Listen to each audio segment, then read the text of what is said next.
بسم اللہ الرحمن الرحیم۔ السلام علیکم ناظرین، سب تعریفیں اللہ تعالیٰ کی پاک ذات کے لیے جو اس جہان کی خالق، مالک اور پروردگار ہے، اور اللہ تعالیٰ کے نبی آخر الزمان حضرت محمد مصطفیٰ صلی اللہ تعالیٰ علیہ وآلہ وسلم پر لاکھوں کروڑوں اربوں خربوں درود و سلام۔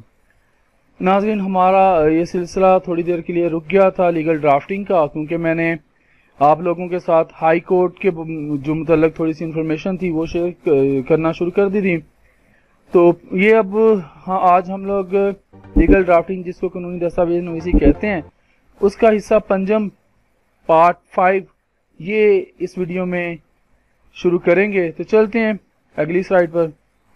ناظرین، آج ہم لوگ اس ویڈیو میں حفاظتی ضمانت کی ڈرافٹنگ کریں گے۔ اس سے پہلے میں آپ کو یہ بتا دوں کہ حفاظتی ضمانت کا ذکر ضابطہ فوجداری کی دفعہ 498 میں ملتا ہے۔ اب ہم حفاظتی ضمانت کے بارے میں جان لیتے ہیں کہ حفاظتی ضمانت کیا ہوتی ہے۔ واٹ از پروٹیکٹیو بیل؟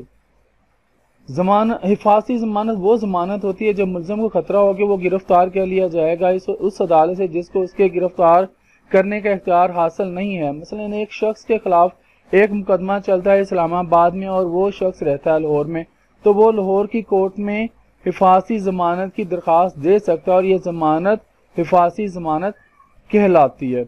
اب ناظرین، اگلی سائٹ پر اس کی ڈرافٹنگ دیکھ لیتے ہیں۔ وہی بعدالت جناب ہائی کورٹ ہے یا ڈسٹرکٹ اینڈ سیشن کورٹ ہے، پھر وہ اس کا سائل کا نام آئے گا، اس کے والد کا نام آئے گا، اس کی قوم آئے گی، اس کی رہائش کہاں کا رہنے والا ہے وہ آئے گا۔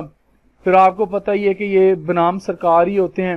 اس میں سرکار جو ہوتی ہے وہ استغاثہ ہوتی ہے، سرکاری وکیل ہوتے ہیں، وہ مقدمے کی اس طرح کے یہ جو فوجداری ہوتے ہیں ان کی وہ پیروی کرتے ہیں۔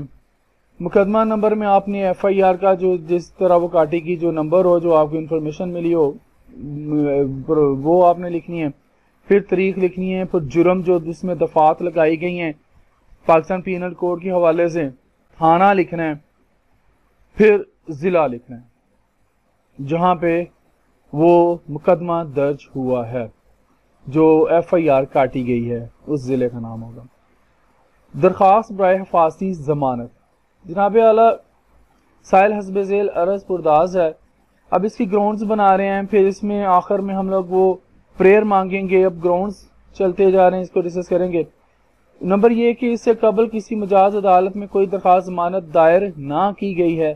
نمبر 2 یہ کہ مدعی مستغیث نے مقامی پولیس سے ساز باز ہو کر مندرجہ بالا من گھڑت اور جھوٹا مقدمہ درج رجسٹر کروایا ہے جس کا حقیقت سے کوئی تعلق نہ ہے۔ مندرجہ بالا وہی جو ایف آئی آر کا جو مقدمہ نمبر ہے وہ مراد ہے۔ نمبر 3 یہ کہ مقدمہ عنوان بالا اسلام آباد میں درج رجسٹر ہوا ہے، اور اب یہ کہ سائل کے علم میں یہ مقام میں ہے کہ مقامی پولیس مستغیث سے ساز بار ہو کر سائل کو عدالت پہنچنے سے پہلے ہی گرفتار کرنے کے در پہ ہے، حالانکہ متعلقہ عدالت میں درخواست ضمانت دائر کرنا سائل کا آئینی اور قانونی حق ہے۔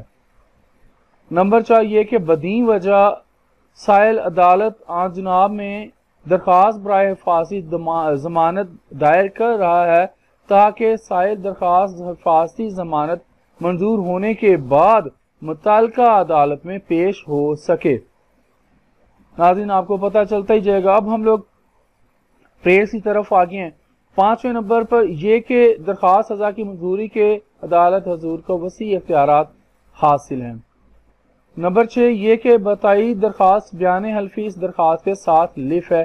آپ نے ایک بیان حلفی بھی پروٹیکٹیو بیل کے لیے لگانا ہوگا۔ اندرین حالات بالا نہایت ادب سے استدعا ہے کہ درخواست حفاظتی ضمانت ہزا منظور فرمائی جاوے، اور اس کا منظور فرمانا جو ہے وہ کریں انصاف ہوگا۔